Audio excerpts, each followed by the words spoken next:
আলোচিত ইসলামিক বক্তা ডক্টর মিজানুর রহমান আজহারি ইসরায়েলকে নিয়ে কড়া বার্তা দিয়েছেন। তিনি মার্চ ফর গাজার মঞ্চ থেকে ফিলিস্তিনের স্বাধীনতা চেয়ে 1234 জেনোসাইড নো মোর বলে স্লোগান দিয়েছেন।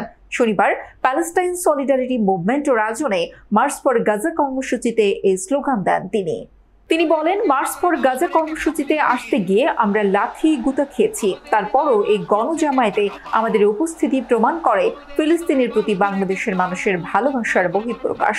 তিনি আরো বলেন, ভৌগোলিকভাবে আমাদের অবস্থান ফিলিস্তিন থেকে বহু দূরে হলেও আমাদের এক একজনের বুকের ভেতর বাস করে এক একটা ফিলিস্তিন, আমাদের হৃদয়ে বাস করছে এক একটা গাজা।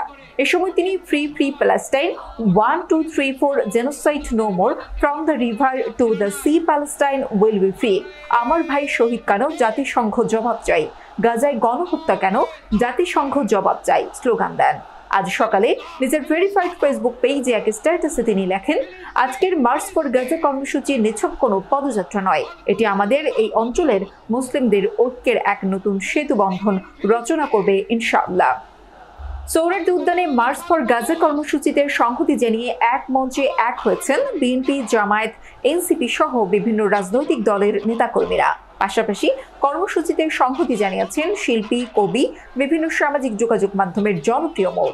এছাড়াও দলমত নির্বিশেষে এক কাতারে সবাই যোগ দিয়ে ইসরায়েলের গণহত্যা বন্ধে সাহসী উচ্চারণ করেছেন। এদিকে গণজামায়াত কর্মসূচিকে কেন্দ্র করে রাজধানীর কারওয়ান বাজার ও বিভিন্ন এলাকায় সেনাবাহিনী ও আইনশৃঙ্খলা রক্ষাকারী বাহিনী অবস্থান নিয়েছে।